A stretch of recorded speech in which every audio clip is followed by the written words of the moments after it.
HR Basics is a series of short courses designed to highlight what you need to know about a particular human resource management topic. In today's HR Basics, we explore the steps to create and implement a great training lesson plan. A training lesson plan, also called a session plan, is an organized description of the activities and resources you'll use to guide a group toward a specific learning objective. A training lesson plan is an organized description of the activities and resources you'll use to facilitate a training session. Your lesson plan can be as simple as a brief outline or more complex with scripts, prompts, and lists of questions you plan to ask. Regardless of the style, your lesson plan serves different purposes at different points in time. During lesson development, it's a tool for helping you plan the details of your session. Before facilitation, it's a guide for preparing and rehearsing your session. During facilitation, it's a roadmap for how you're going to conduct the session. And after the lesson, it's a document used to revise or memorialize your training. It's useful to use a standardized lesson plan template when developing training sessions. A lesson plan template, like you see here, helps you organize material consistently over sessions and avoid duplicating topics. There are hundreds of options when it comes to lesson plan templates. A training lesson plan should include the following core elements in my opinion: a course title, a course description, learning objectives, training time, training activities, and training materials. Always feel free to tweak the template to your facilitation needs. In your lesson plan, you'll pull together learning statements, course title, description, and objectives, activities, training content, methods, and timing, and materials, the resources needed to successfully facilitate, into a document you'll use to facilitate your training session. Learning statements include your course title, description, and objectives. Let's take a look. When developing your training content, it's important to know and understand the most basic training tool used by professional trainers. It's called the ADDIE model. The ADDIE model is a generic, systematic, step-by-step framework that trainers use to develop great training initiatives. In the first phase, analysis, needs, and objectives are established. In the design phase, learning objectives, session structure, and resources are identified. During the development phase, content for the training session is completed. The implementation phase involves preparation and delivery of training content. And finally, the evaluation phase is ongoing and ensures that all stated goals of the learning processes will meet specific needs. Understanding the training development model that ADDIE provides, we can now move on to the content of your lesson plan.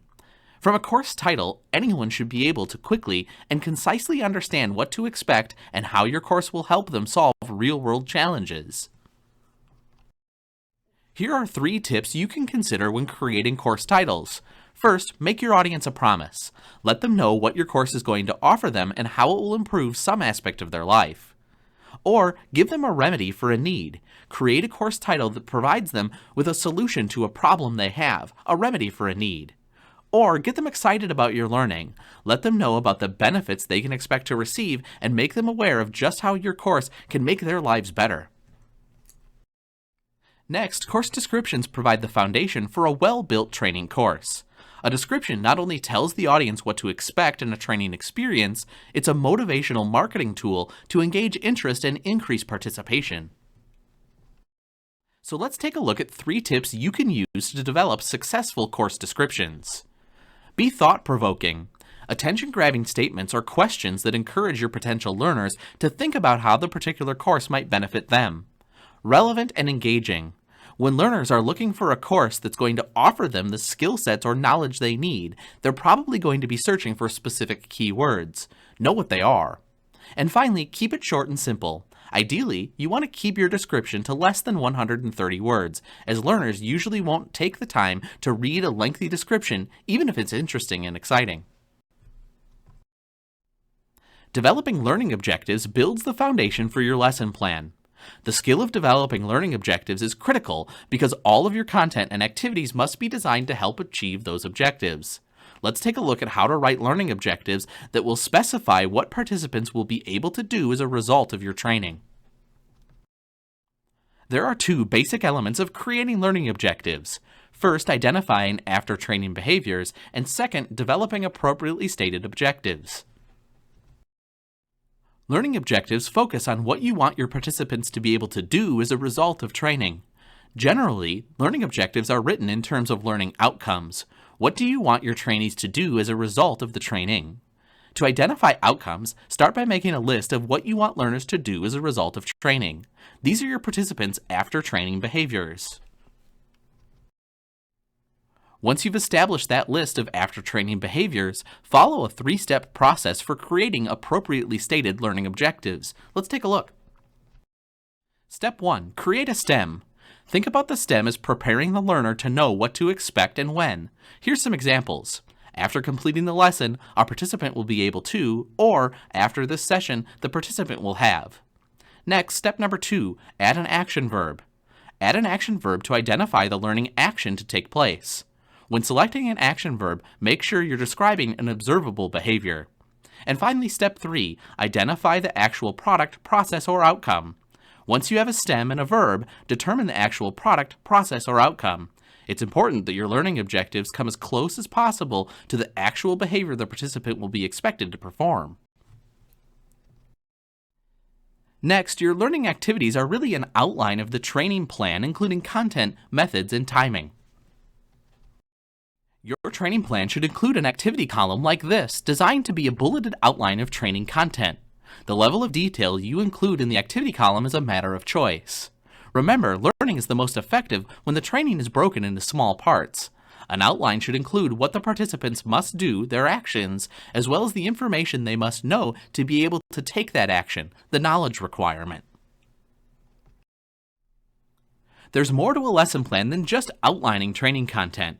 Content should be developed using a series of steps designed to help participants learn and practice new skills.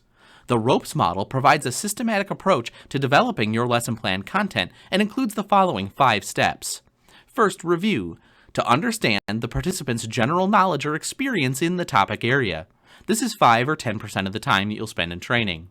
Next, overview, to establish a connection between the participants and the training content that engages and motivates learning, 10 to 15% of your time.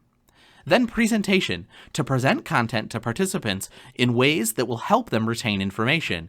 This is the largest 20 or 35% of your time. As well as an exercise to enable participants to practice using content and build their knowledge, skills, or abilities, 35 to 50% of your time. And finally, the summary, to summarize and clarify what was learned, 5% of your time. Your lesson plan template should provide space to organize your training session by time. The column is designed to include specific times to keep track with the clock. The column could also include minute allotments of time to help you organize pace and process. The time of day and time allotments are associated with the corresponding training activity on a particular row in a session content table.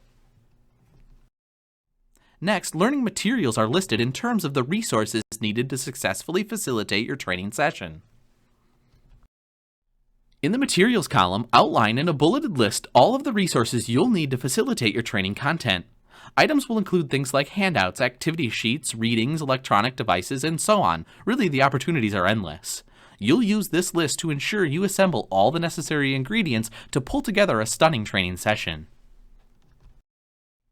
And that's what you need to create a well-crafted training lesson plan that provides the facilitator with everything they need to deliver effective training experiences designed to meet the developmental needs of their audience.